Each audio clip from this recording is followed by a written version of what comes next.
So welcome to our event this morning, Hospitality Sector with Outdoor Facilities Safe Reopening, focused on businesses in Warwickshire. This is another of our series of webinars aimed at supporting businesses and organisations with information as we follow the government roadmap out of lockdown. The next step, as you know, comes next week, commencing the 12th of April, when hospitality businesses with outdoor facilities will be among those businesses able to reopen. Hence, we're hosting this recorded event to help today with information and answer any of the questions that you may have. We'll start off with a brief overview of the current pandemic situation in Warwickshire, some public health advice on the sector, risk assessments and the help available, and information on local lateral flow testing and contact tracing. We'll then move on to a quick overview of the changes for next week for the hospitality sector, and then we'll move into some Q&A from pre-submitted questions and also any questions that those of you on the call may have. This webinar is brought to you by safety and regulatory colleagues from local borough, district and county councils, Warwickshire Police and Fire and Rescue. And many thanks to our partners who have helped us to plan and promote this webinar today. Please note the event is being recorded, so should you remain logged in, we take this as your consent to take part. The information provided today is current and correct to the best of our knowledge on the 7th of April 2021, so please note this if you're viewing the webinar at a later date. We will be recording this and posting it on the County Council YouTube website. So the format will be for our panel to introduce themselves. We'll review some key messages, as I said, and then we'll move on to Q&A. So my name is Ian Flynn and I work at Warwickshire County Council, and I will be your facilitator today. I'd like now to introduce our panel, starting with Aaron. Good morning, everybody. My name is Aaron Coursey. I head up the Town Centres and Tourism team at Warwickshire County Council. We work with the districts and boroughs and the destination management organisations in helping businesses across the county and towns and centres with their digital retail skills, and also we head up the Warwickshire Towns Network, looking at best practice sharing across all of our towns. Thank you. Thanks, Aaron. Gemma? Morning everyone, my name is Gemma Stainthorpe and I'm Health Protection Programme Manager at Warwickshire County Council in the Public Health Unit. Thank you. Jonathan? Good morning everybody, I'm Jonathan Toy, I'm the Group Manager for Trading Standards and Community Safety for Warwickshire County Council, and I've been part of the twice weekly regulatory meeting that's taking place with all the districts and boroughs and county council since March 25th last year. Thank you. Henry? Hi, Henry Biddington, Principal Environmental Health Officer at Rugby Borough Council Commercial Regulation Team. Again, worked for the last 12 months on our COVID regulation group across Warwickshire. And here to help and advise businesses on how to try and get reopened safely. Thank you. And Helen?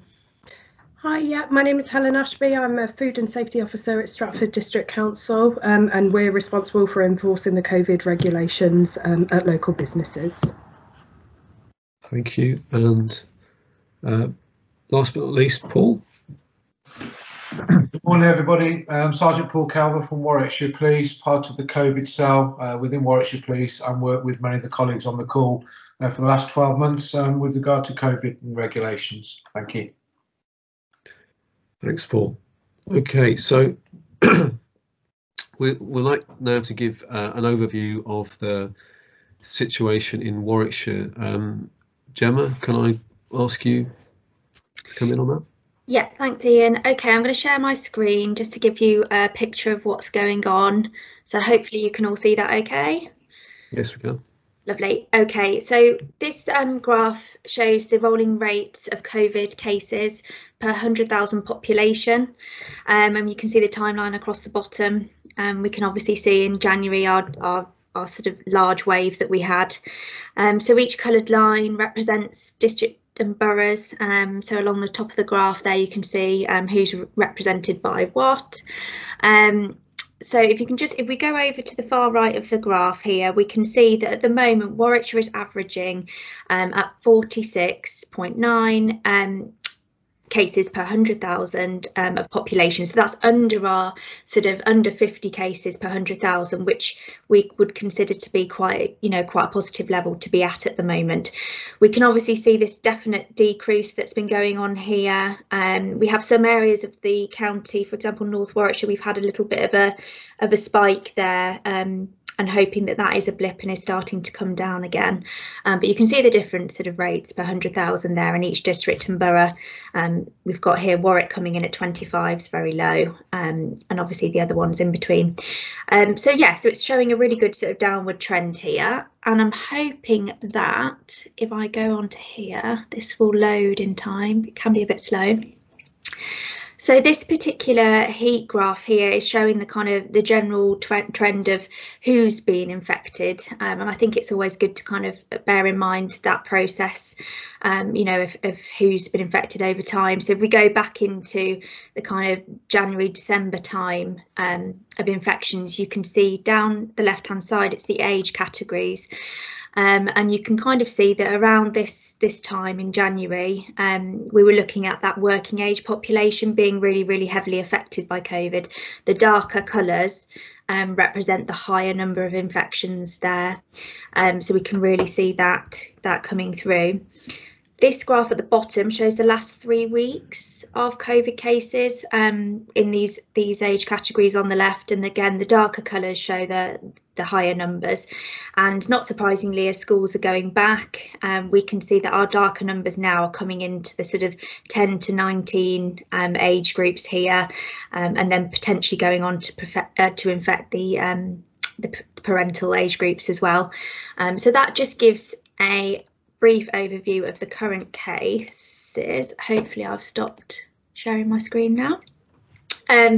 So just to give you a snapshot, we're going in the right direction, but obviously, as you can see, things do happen and spikes do happen with infection cases. So it's a really, really good time to be really mindful and vigilant as we move forward and as you kind of open your doors next week, which is obviously very exciting. So with regards to a few key public health messages that I just wanted to bring to your attention, that is sort of new concepts or extra concepts on top of the guidance that was available last time when you opened your outdoor facilities. We've got things like ventilation is really coming into play now. The reason being the Kent variant, which is quite dominant within the UK and within Warwickshire, responds quite well to it being a kind of open airy environment where the airborne aerosol particles can move through. So that's why we're really, really encouraging ventilation at this time. So this might be things like mechanical ventilation units, where you've got fans and ducts that work and push clean air through. We would say try to step away, well, please do step away from recirculation units where you're just pumping the same air through into different rooms. And of course, then you've got the passive mechanism, which is basically opening your windows and doors and letting that air flow through. You can use both, but really increasing ventilation is hugely effective against the Kent variant, which dominates, as I said. The other thing I wanted to mention was testing. So obviously, as you open your doors, your staff's going to be coming back into the site and things, and I really wanted to take this opportunity to kind of say that it will be expected that staff members regularly have what we call a lateral flow test if they're asymptomatic. So these tests can be taken and results can be texted to you within 30 to 40 minutes usually. And we're asking people to try to take these tests a couple of times a week. Every sort of 3 to 4 days is brilliant because it can catch you in in your most infectious period. So the more regularly you're having them, the more accurate they would be. There's a couple of ways you can access them. There is a link, hopefully we can pop it in the chat, but there is a link where you can actually order tests to your workplace if you employ over 10 people. The sooner you register the better, because I think charges do go up later. So I think if you can register by the 12th of April, that would be best. If you want tests delivered to your workplace, if you're finding it hard for people to go out and sort of get tested in the community. That being said, there are, I think, 5 or 6 lateral flow test sites across Warwickshire. Again, we can put the links in the chat here, and they are sites where your employees can just go in, can book on, go in twice a week, and they're quite late and early opening hours, trying to catch as many people in different employment settings as possible. So again, really encourage that as well. And the other point I just wanted to finish with, because I've been rambling, is test and trace and your contact tracing. Please do put up your QR codes, NHS QR codes, so people can scan in using the app. We're encouraging that to carry on. If people don't have a smartphone or don't wish to do that, we're asking you to keep information of those people who've been in your premises for 21 days, please. Reason being, if a positive case emerges in your staff or a customer, you can kind of jump on that contact tracing straight away.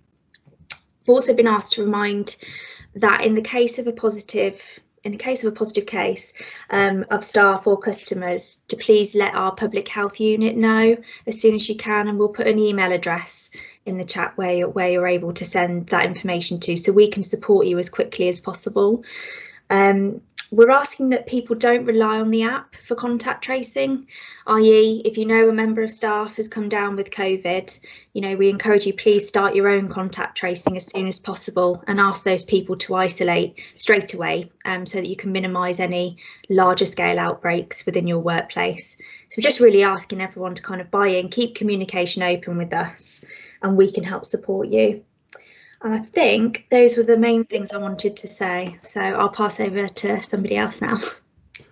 Thanks, Gemma. That's really useful, and hopefully you can all see some useful links in the chat. As Aaron has said, feel free to post questions as we go along in the chat, or raise your hand, and we'll bring you into the conversation. I thought it might be useful just to give some headlines about what the changes next week mean for the hospitality sector. So I wonder, Henry, if you wouldn't mind just giving us a very brief overview of what's happening for the sector. Thanks, Ian. Yeah, certainly. So obviously great to have the hospitality sectors reopening in step 2 of the roadmap on the 12th of April. So just to highlight some of the rules and regs which surround the reopening. So as you're probably all aware, you probably read up, but just to reiterate, so licensed premises that sell alcohol must be doing outdoor hospitality, so they can do table service. So they'll have to serve all their customers via the table. So they'll be seated. All customers must remain seated unless moving to go into or out of the premises or using the toilet facilities. So indoor toilet facilities are allowed to be open, but you need to manage those.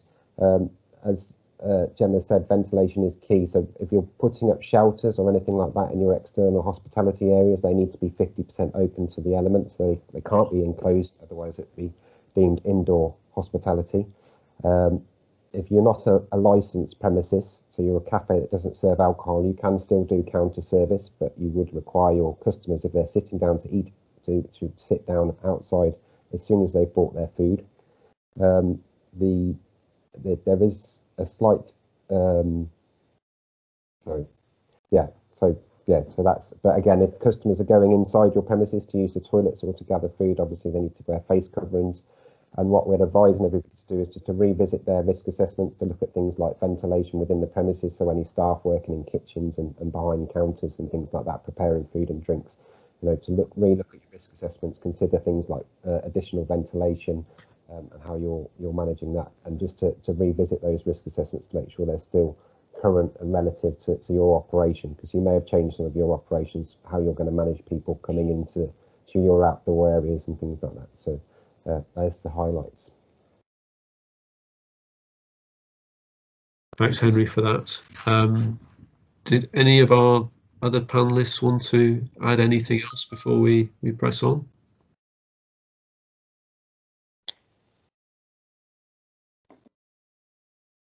No? Okay. So hopefully we'll have some questions from the floor, but we've got some pre-submitted questions I thought we could look at first. So in terms of face coverings for staff and customers, how will that work? Do you want me to pick that one up, Ian? Would that be Yes, helpful? please. Yes, please. So there is obviously a requirement that if people are moving around your premises, they should be wearing a face covering at all time. That's for customers, and that's really important that is put into place. And obviously there will be people who may well be exempt from wearing a face covering. We'd very much encourage you to try and identify those people either through the pre-booking arrangement if you have one, or when they arrive, so those people are well aware. You can get lanyards which identify if someone is exempt, and again, you know, whether that's something that you can supply or encourage people to wear if they're customers, then that'll be really helpful. Gemma's already talked about the differences in terms of the new variants and how we've seen spread act in a very different way to where we were a year ago, and the importance particularly of the Kent variant in smaller aerosol particles carrying the coronavirus and spreading over a longer distance. So one thing we have been saying to all businesses is if you have staff in any public facing role, and even if that role is interacting with back of house staff and front of house staff, they should be wearing a face covering. I would personally go so far as to advise you and encourage you to get anyone who's working on your premises to wear a face covering, because of that interaction between front and back of house staff.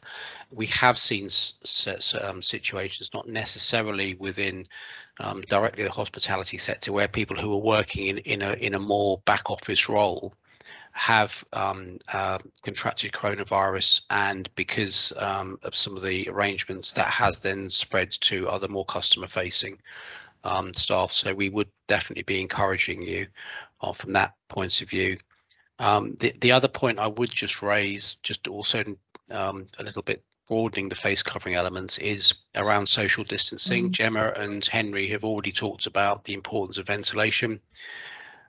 We've also found that social distancing, particularly with these new variants, is vitally important. We've actually been encouraging some of our supermarket sectors to re-look at their spatial arrangements and think about how they organise their business in terms of 2 metre plus. Now, we know from hospitality opening from the 12th of April that that'll be outdoors, so that does reduce some of the risks. But previously, there's been a guidance stating that tables where you have back-to-back arrangements for customers, the distance can be as little as 1 metre.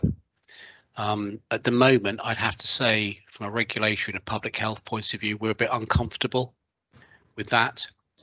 And I know it does mean a bit of a change for hospitality, but based on our evidence, our health-based evidence, if you can look at your table layout, where you have had tables where back-to-back chairs are 1 metre apart, please think about expanding that.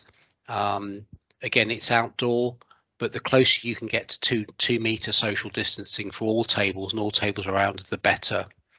I know that doesn't make it easy, and there might be times where you have to reduce that, but we just don't think 1 metre is enough, even in outdoor space, because of the way that the variants are spreading on smaller aerosol particles. Thanks, Jonathan. Paul, you had your hand up as Jonathan dealt with Yeah, no, just a couple of things just to sort of add to what Jonathan said. There's two things that Jonathan mentioned about social distancing and face coverings, just to sort of make people aware. Obviously, as police, we get many calls around COVID and COVID regulations, some which are our responsibility, some that aren't.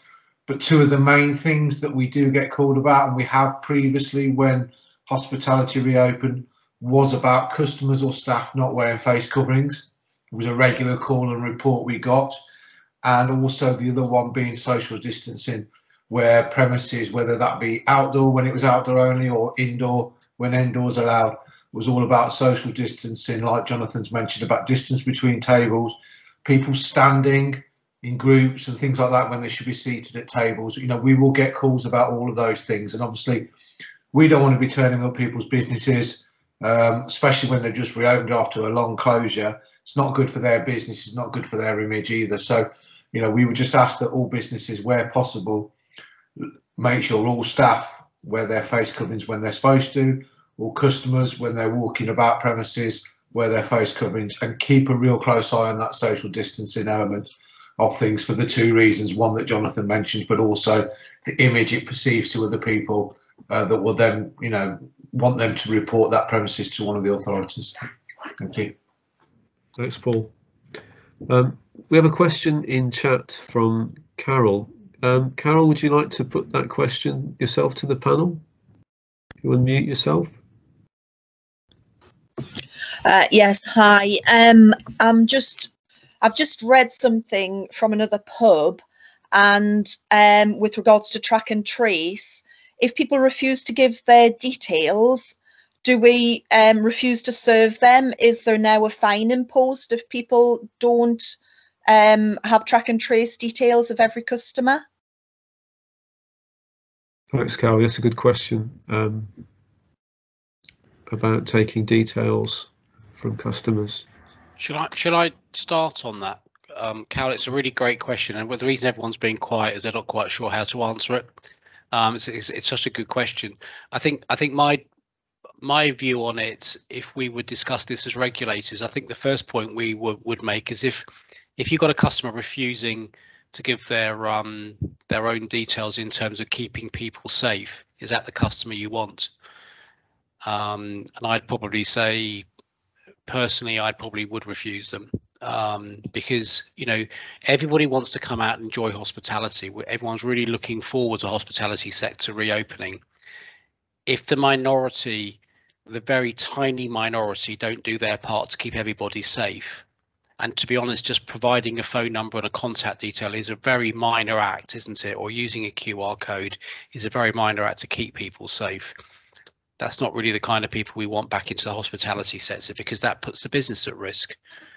If you're not able to track where a case has come from, what is the implications then for you as a business? Do you then have to close down for 72 hours and make sure that the place is thoroughly clean? And it costs you money. So I think my view would be is, Carol, do the best thing you can in terms of keeping your business operating and successful and safe. And if someone can't give you those very basic details, I would personally be turning them away. Would you be fined? I'm going to be quite honest with you that from us as a regulatory point of view, we want hospitality to reopen. We want to work with businesses to make it work. I'd have to say, I think we'd be very reluctant to fine any business that is trying to do the right thing. I think we'd have a real issue over that. It's not where we're at right now, Carol, to be honest with you, and we'd sooner work with you. So we're not going to be draconian over this. And the part of the reason we do these webinars, particularly now, is to work with businesses, not to work against them and fine them when it's the customers that are causing the issue. But I think it put it back on them. And I think, you know, go with what you think is best for your business, Carol. And if that means turning them away, turn them away. Okay, thank you. I only had one instance of it last year when we were open, to be quite honest with you, and he was just a conspiracy theorist. So, you know, it was a very few and far between. So, yeah, I will refuse to serve them. He was a bit weird anyhow. Well, there you go. And the thing is, if he's causing a problem at that point, he could cause a problem about the whole of the time there, and it's just not a great feeling for the staff, is it, when they're trying to do all the right things? So, but great, only one. That's very encouraging to hear, isn't it? Yeah, exactly. Thank you. Thanks, Carol. Gemma, did you want to add something to that? Yeah, I just wanted to say, Carol, I have seen the bit in the guidance that alludes to that. If you don't sort of keep the details, then yeah, you would be open to a fine. But as Jonathan has said, that's not really the approach we're looking for at the moment with regards to, you're a local business opening up. That's not, the approach that we would take or would want to take. But I think obviously it is there in the guidance, and I think, as Jonathan said, push it back onto them and say, here's this piece of guidance, print it out, here's this piece of guidance that says, if we can't collect details and keep them, then we'll be fine. So I'm really sorry, but it's just not worth the risk to us as a business. And I think you're well within your rights to say that. And I think people should respect that. So definitely use that guidance as leverage if you need to, but as Jonathan said, I don't think it's really the kind of approach that we would want to be taking. Okay, thank you. Thanks, Gemma. And Paul, you had your hand up. Just one last final point on this, really. Obviously, as a licensed premises, you have right to refuse admission to your licensed premises. So therefore, as long as if that person's refusing to give details for that test and trace, similar to if they refuse to give ID for alcohol or whatever it may be, you have that right to refuse admission. And you also alluded to the point I was actually going to make, was why are they refusing to give details? Are they part of conspiracy theorists, COVID deniers, etc.? And in that case, if they are they going to then refuse to do anything that complies with COVID regulation and cause further problems? i.e. not wear face coverings, refuse to seat, etc., etc. And then also for the protection of your own staff and your customers, if they're a COVID denier as such, have they taken any precautions throughout the whole of this pandemic? And are they more at risk of actually contracting COVID and spreading it around your premises? So I think with all that combination of issues, I would be refusing them, in the first instance. Yeah. Thanks, Paul. Aaron? I was just going to come in there and use that as the positive angle as well. Absolutely, being able to talk to your customers using Facebook, using your social media channels to say that's your policy, being outwardly focused about how safe you are will be really impressive to all of the customers and really encourage them to come over to the pub, Carol, as well, especially being wet-led. It's you can use that to your advantage to let everyone know that how safe you are. And again, you don't want people will be able to see, because you're outdoors at the moment, what's going on. Yeah, it's definitely a point there around the positive messaging. And we'll also share a link at the end of the webinar to the Coventry, Solihull, Warwickshire COVID Business Pledge, which is being launched to coincide with the timing of the 12th of April. But it's a pledge for all businesses, all sectors, where they can commit to the best practice that's being asked for by the regulators. So yeah, the positive messaging side of this is important to stress. Helen, you've got Helen Peters. I see you've got you're picking up on something that Jonathan said earlier about spacing. Would you like to? Yes, thanks, Ian. Sorry, I always struggle with Teams getting my name to come up in the chat. I always end up jumping on the end of something else. Yes, Jonathan, you were mentioning about the fact that even with back-to-back chairs, you would prefer there to be a little bit greater spacing than is potentially legally required. So I'm just interested on how that would be approached. I'm guessing that, just as you answered in the previous question, you would be trying to encourage businesses to increase that spacing rather than going in sort of heavy-handed, especially at the first instance. I could just see some confusion, because obviously the general recommendation was 1 metre plus mitigation, whereas you're indicating that locally we would probably be looking more as a 2 metre spacing. So I'm just interested on how that is going to be communicated to businesses. Helen, thanks for that. It's nice to see you again, because I know you joined us on some of these previous webinars, haven't you? So really nice to see you again. You're absolutely right. It's an encouragement and advice. We've I suppose had a bit of the privilege in seeing the different evidence, seeing the stuff from Sage, getting the advice that we have on almost a daily basis from a public health and regulators point of view. So what we're really trying to do is impart some of that knowledge on what we've seen and how we've seen things spread in different ways. And it's hugely about encouragement. It's hugely about advice. There's nothing in the regulations that would say that we would be taking any punitive action. But we're also conscious that some of the guidance doesn't really reflect some of those changes in those new variants. And we have had lots of questions at a district and borough level and through the groups that we've been holding, asking advice over what should we do about social distancing? What should we do about face coverings? Because that advice is very different. We had a very similar conversation with supermarkets, because again, supermarket staff were not required to wear a face covering if they were behind a screen.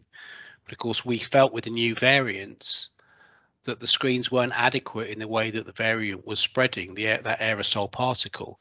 So we did an enormous amount of work with supermarkets and got them to start to get all of their staff to wear face coverings. So the social distance is exactly the same. Encouragement, encouragement, encouragement.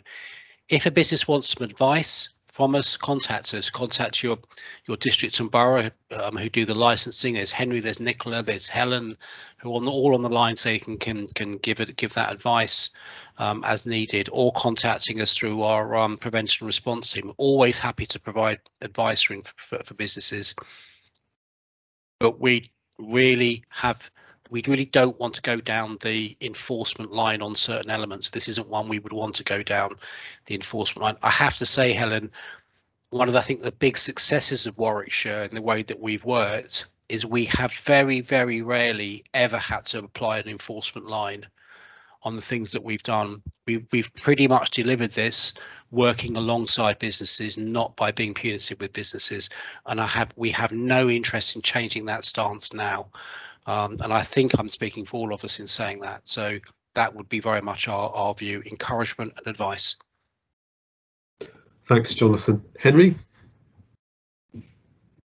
Yeah, probably just to reiterate really what Jonathan says, it's like all of these things, we are here to advise, to assist, to help businesses to get back up and running in a safe and secure manner. And I think, like you say, if we're coming out and we're giving you advice and encouragement and you're following that, and you're following the rules and you're trying to do the right thing and trying to make your business work safely, then we're not going to be coming down heavy-handed on anybody. I think where we, on a very few and far between cases where if we walked into a premises and none of the measures were being followed, that would be the only time we'd really want to start taking that sort of action. But we are very lucky, as Jonathan says, within Warwickshire and within my district and borough, we see very high compliance of businesses trying to do the right thing, and it's that effort of trying to do the right thing and not ignoring the guidance. Not there may be a few bits and bobs or bits that are wrong or we disagree with, but we'll work with you to resolve those. If the premises is blatantly disregarding what they should be doing, then that's the only time we'd really want to step in with any sort of enforcement. And as Jonathan says, luckily we're very lucky within Warwickshire having good businesses who want to comply and want to do the right thing. So from our point of view, we will always offer advice and encouragement way before we offer any sort of enforcement. Okay, thank you. Thanks, Henry. Moving on, I'm just looking at some of the questions we've had submitted. Regarding young people and children, do all children, regardless of age, have to remain seated? So there's a requirement, I guess, for kids to be seated at these premises, outdoor facilities. I can start if you want. I was just looking more towards the regulators. I was just thinking, so about obviously, thinking about the spread and things, with regards to kind of the kind of children age population, we know that they're going into schools, and we know that there is some infection circulating within the school age population. So we would really encourage that they are part of the sit down process within the outdoor seating facilities that are available. Unfortunately, if you start allowing children to go onto a play area, you'll then have parents gathering, and it becomes a little bit more of a gathering situation rather than the sitting down and enjoying the hospitality, but doing that safely and socially distanced. So I think we were going with the line that that children would be required to sit down as well, but I'll let others pop in as well. I think Paul's got his hand up. I mean, just to support what Gemma said, really, I know it's really difficult and really hard, especially when there's young children and things like that. And we've had this conversation previously about play equipment and things like that. Our best advice and guidance would be, if you've got play equipment, I would suggest that it's marked off, roped off, because the knock-on problem that you will have is once children start playing on it, then the parents start to go and supervise them. Then they're not seated, they're standing, and then you've got a group of parents around, and then your staff are then going to have to try and control that and manage that and make sure people sit back down again, don't mix into groups that they're not supposed to. It becomes a whole world of problem for the venue to then control themselves, because the bottom line is the venue would have to control whatever activities is taking place within their venue. So our suggestion would be, let's get this reopening open safely, positively, and control as many issues that might come up. There will be time when we can move past this, but at this moment in time, let's make it as simple as possible for your staff. So children seated with adults, close off play equipment, so you don't have that added issue with people gathering around it and things like that, because the knock-on effect is your staff are going to have to manage this, and they're going to have enough to manage with everything going on, waiting on tables, bringing out food and drinks, making sure people are wearing face coverings, checking in QR codes, etc., etc. Let's keep it simple early, let's make it safe early, and then we can progress after that. Thanks, Paul. Jonathan? Yeah, just a couple of bits to add. As Paul has said, we've got different stages of the lockdown as well, haven't we? So the opening of hospitality on the 12th to enable people to come and enjoy premises, enjoy food, great premises, sit outside is a massive date in the calendar. If things go well, and we really want them to go really well in Warwickshire, by the time it comes to the 17th of May, then the third stage of lockdown comes into place, and I think that's the time then to think about those additional facilities like play areas, etc. The next few weeks, we all feel, is about getting people comfortable and businesses being able to operate the core element that they want to, and those additional things like play areas, and I'd also say even things like outdoor music or entertainment, build those in some weeks down the line rather than the first couple of weeks. That would be very much our advice, so that people are much more accustomed to how the premises operates, how it works, and doesn't then cause you any additional pressures or knock-on. That would definitely be our view from all of us. Thank you. As a parent of a small child, just thinking of the challenge of keeping a 4 or 5 year old seated, inevitably they'll start running around. I suppose what we're saying, panel, is that we're trying to avoid groupings of parents together. It's difficult to come up with any hard and fast rule, Ian, to be honest with you, because you can equally have groupings of parents where the children are such of an age or are so entertained on within that table that it's not a particular issue. I think I would very much personally go back to the same point that Paul and Henry and Gemma have made, which is, what is the effect on the business and the effect of the staff?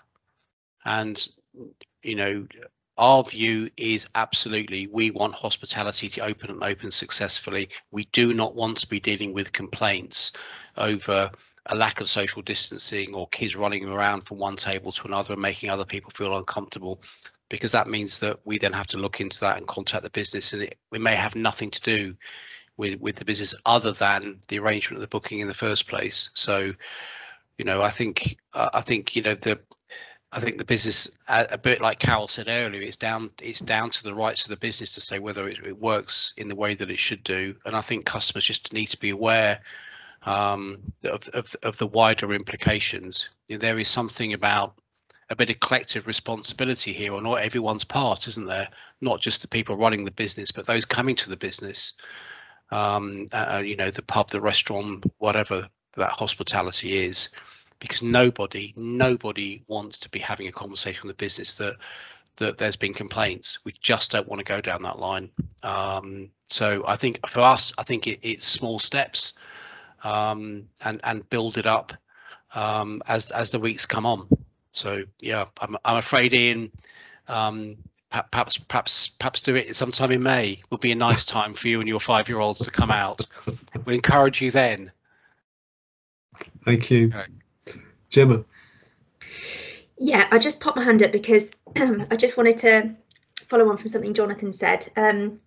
He mentioned about it being, you know, it's been quite a long road, and just thinking about well-being of staff as well. That you've got this, you know, this lockdown has hit really hard. I think everyone would say it's been the hardest of the lot, and I think emerging, you know, on this roadmap where we're hoping not to go backwards, it feels like quite a momentous thing. But I think, you know, with regards to, you know, everyone has been isolated, a lot of businesses have been closed, and I think you will find that potentially, you know, yourselves and your staff, you know, have probably been through a lot, and that can vary in what that looks like with regards to how the pandemic has affected people.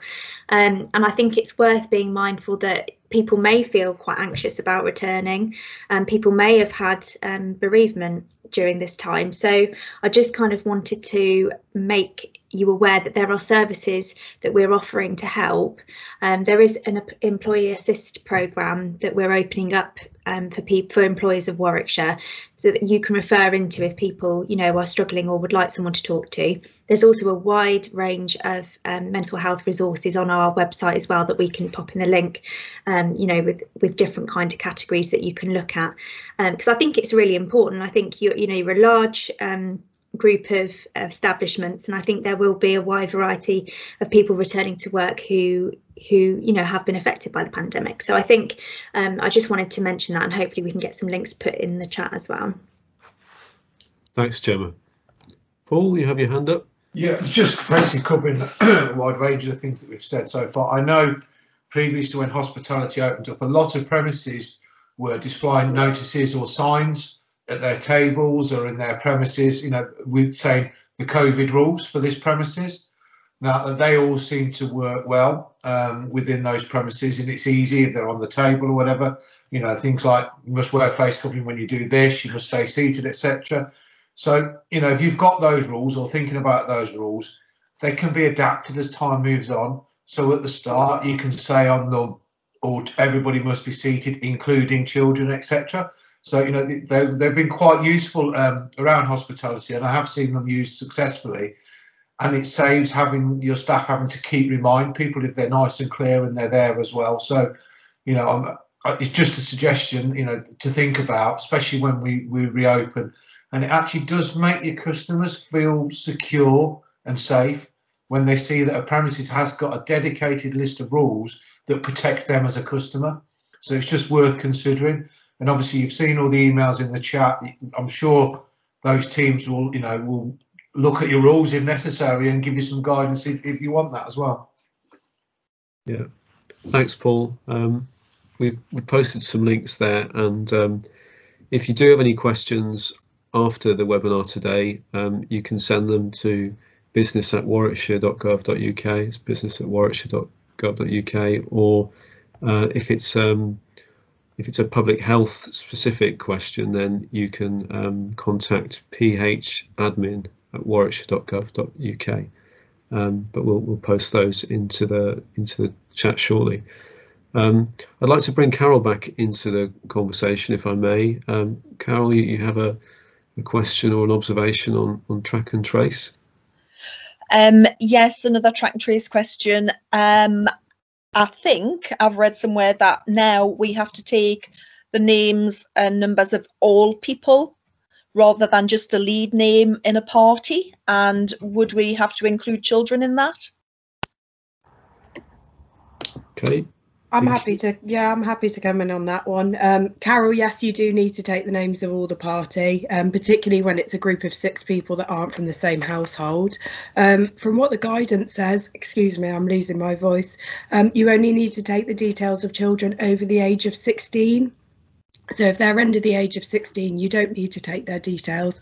And I would imagine they would be there with their parents anyway, so you'd have their parents' details as part of that. Hopefully that's answered your question. So if it was a family, and I know it's a family, would I be okay just to take like a family name and a number rather than the wife's name, the husband's name, the children over 16? Would I be okay to take just a family group name? I would say you're better off just taking everyone's name to be safe, but I'm not sure if any of my colleagues would disagree with me on that point. I'd kind of support Helen's view. I mean, all I'd say, Carol, is if you really know the family well, and it maybe is it's as a premises, they're regular customers to you. You know them really well. You know the family because they're regular attendees of your premises. If you've got mum and dad's name, then great. But I think Helen's advice is good advice. I mean, part of the challenge we've got at the moment is that the kind of elements around spread, as Gemma says, has tended to be sourced at school age. So just be conscious of that. And it might be that in terms of the test and trace element, we are looking at the kind of school connections. So if you are able to get the over 16s, then I agree with Helen. It is very helpful from a public health point of view, but at the very least, both the or the adult's name without any question. Thank you. Carol, did you want to come back on that, or? No, that's absolutely fine. I mean, I know 9 out of 10 of my customers personally anyhow, so I know the vast majority of them. Okay, thank you. Okay. I'm just going to say, I think that's where we just end up being pragmatic, isn't it? Because again, as a business, your customers, and if you're obviously a venue that is well served for your local community, and we just we're just pragmatic over from that point of view. So I think stick to what Helen and I have said. Get mum and dad's details, and if you can get the rest, then great. But if you know them that well, you can probably pop around and knock on their door. Exactly, yeah. Thanks, Carol. I'd move on if I may. In terms of we've mentioned ventilation earlier on. Are our businesses able to use their hand dryers? Are they for their customers? And I suppose a general question around access to toilets for customers. Gemma? Yeah, I'll start. I know regulatory colleagues, we were having a discussion about this. So within the guidance, it does say that hand dryers or paper towels or any kind of drying mechanisms that are available are better than none, and that everything, there should be a drying mechanism available. I think the last one on the list of my preferences would be a hand dryer, based around the fact that obviously it's blowing air particles around, and if unfortunately there are COVID particles in the air, just kind of generating them and blowing them around.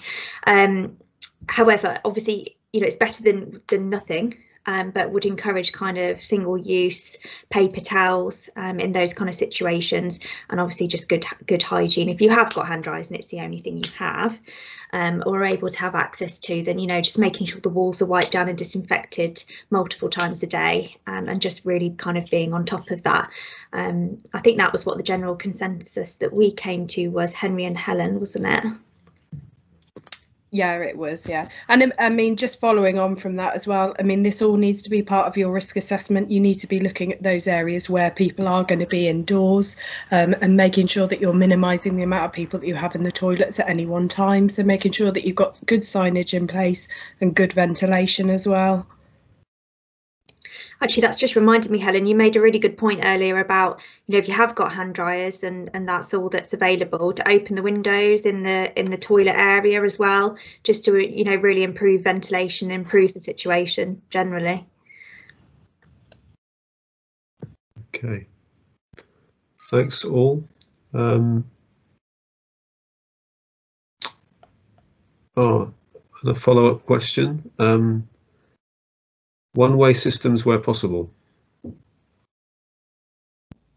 Henry? I don't know, I was just going to expand a little bit on some of the toilet guidance and rules. Like, yes, so yeah, if you've got toilets inside the pub facility, then yeah, one-way systems in and out would be ideal for customers coming in, so it's much easier to manage people, so they're not crossing over within those indoor areas. Obviously, trying to keep them minimum of 2 meters distance apart with face coverings on. Some of the other points is just to try and put sanitizers in outside the toilet, so people can sanitize their hands before and after they're going in, and possibly, you know, at the entrance to the building. So if they're going into a door which isn't straight into the toilets, again, sanitizer. So it's going into an indoor space, they've got that opportunity to sanitize their hands. So then if they do touch surfaces, or they've already got the sanitizer in place. But yeah, certainly. And then if your toilets are quite small, if you've not got a lot of capacity within the toilets, you know, one in, one out sort of system, so making sure that there's not more than, you know, work out how many people you can get in safely with that before you can, so you can manage that number of people going in and out. That helps. Thanks, Henry. We've got a new question from Nick. Did you want to come on and put that to the panel, Nick? Hi there. Yeah, it was just to find out if we do have facilities like an outside bar, or if we're choosing to run a barbecue or have a pop-up vendor in our outside space, are they allowed to sort of approach like they would do under normal circumstances, sort of get their drinks and be directed straight back to their seat if we had a one-way system in place? Obviously, this would, you know, potentially cause some queuing, but if the right signs were put in place, and, you know, distancing was allowed, would they be allowed to sort of approach as normal? It's just from a speed of service point of view and from a labour perspective, it's obviously a lot easier to have that if you've got the space to do so. It was just, you know, there's no real guidance on that, so I was just wondering what the panel's view on that was. Thanks, Nick. It's a very good question. Henry? If we go by the letter of the law of the regulations, it would say that you'd have to be table service. It didn't matter whether the bar was outside or inside. So hospitality venues, even serving outdoor, would have to be table service. So by the regulations, that would be the rules. Jonathan may come in with something that's slightly more pragmatic, but I think at the moment, because of the way, I think that is the case. But you don't want to be people mingling even in an outdoor situation. What we're trying to do, I think, as Jonathan sort of alluded to, is to reopen hospitality. And whilst I appreciate that may cause a little bit more staffing issues with table serving, things like that, to make it as safe as we can do, to stick to that table servicing rule, whether it's an indoor bar or an outdoor bar or an outdoor food facility, is A, complies with the regulations, and B, will help to manage your numbers, and as you say, it will reduce queuing and people mingling about the premises, even in an outdoor setting. Although it's safer, we still want to reduce that mingling and people crossing over. So I would suggest that table service, no matter where the bar or the food vendor is. Thanks, Henry. Jonathan? Yeah, I'd have to say I would agree with Henry to start with, and I've seen some great examples of last year, Nick, where people have had the facility where someone goes up, they order and pay in one spot, go back to their table, and the food is then delivered to their table. I think at the moment I would definitely go with Henry's advice and stick with the table service to start with, and then as time goes on and people get more comfortable, then bring in the kind of scenario I think that you're talking about, the one I've just given. I think we've got to get people feeling comfortable with the arrangements. I know that sounds a bit odd, but there's still a lot of people out there who want to come out and enjoy hospitality, but they've still got their own anxieties in terms of the things that work around it. So anything you can do to make sure everybody feels safe within that environment, the better. And the worst thing is, as Paul said earlier, where we get complaints is often where people are standing and mingling, and then that causes lots of issues that come back to our door, which we just don't want. So I would do the table service to start with, just as Henry says, get it operating for a few weeks, and then think about bringing in the going up and ordering, because then actually it's a gradual reducing of the requirements, and I think that would be a very sensible approach. Thanks, Jonathan. Paul? Yeah, just come back with sort of past experience on this. When hospitality reopened last time, one of the biggest number of calls we got to police from people complaining about venues was people standing at bars when it should be table service, etc. It was probably one of the highest reports we got. People, like I said, are nervous. They want to come out and enjoy the hospitality, and we want to support them and do that safely as the same as businesses. But they will also report quite regularly where they feel whatever's taking place is unsafe. And one of those issues was people standing, moving about, not wearing face covering, standing at bars, etc. So it's just to be mindful of the fact that we do get, or have had previously, lots of calls about allegations of people standing when they should be seated, etc. So just to bear that in mind. Thanks, Paul. Nick, did you want to come back, or was that more or less answered your question? Yeah, it's more or less answered the question. The only thing I would say is if you look at takeaways and the way that they're operating currently, particularly coffee shops, you walk into a coffee shop, you stand there, you speak to your barista, you order your coffee, you wait for it to be made, and that's approaching a coffee bar. That's the only thing I would say that it's slightly contradictory to the rules of the reopen. But if this is the advice that you're giving, and yeah, by the letter of the law, it does stand up. The answers you've just given do stand up. But that's the only thing I would say is slightly contradictory at the moment. Yeah, that's a good point, Nick. Yeah. I don't think we have a direct answer for you on that, Nick. The difference with hospitality, of course, is that people are coming there to stay at your premises, and they're going to eat and drink and enjoy the time at your premises. If someone went to a coffee bar right now, the whole concept is you go in, you buy, you go away, you don't stay. So the contact that you might have with people around you is very much different to what you're doing within your own hospitality. So we just, we can give the best advice. As I said before, saw some great examples of pubs operating a order and collect and eat at the table last year, and that I think will come back in fairly quickly. I would just give it a couple of weeks, 2 or 3 weeks, get people comfortable, and then I think introduce that would be our advice. I can see lots of colleagues nodding in terms of that. Do it gradually, Nick, and get everyone comfortable with it, and then I think it would work quite well beyond that. Thanks, Jonathan. Aaron, bring you quickly in. Yeah, I was just going to come in and support Jonathan there. It's about that being pragmatic at the moment. We've got 2-3 weeks where we just suck it and see, make sure everyone's safe and happy, customers are happy to come along. And it's that difference between alcohol and a coffee shop. So the difference between standing at a bar and ordering food and picking up 2 pints in your hand and then mingling in a queue. And it's that safety of that approach compared to just picking up 2 coffees and a muffin. And that's the difference here. We're talking about the licensing of alcohol and picking alcohol up at a bar as opposed to a coffee. Yeah. Thank you. Thanks, Aaron. So conscious all of the time and people will need to go now. But thank you, panelists, for your time and your preparation today. And thank you for all of those who dialed in, logged on. I hope you found this useful. There will be a recording, as I say, posted to the YouTube page. So please refer your colleagues or friends to that if you think that's useful to them.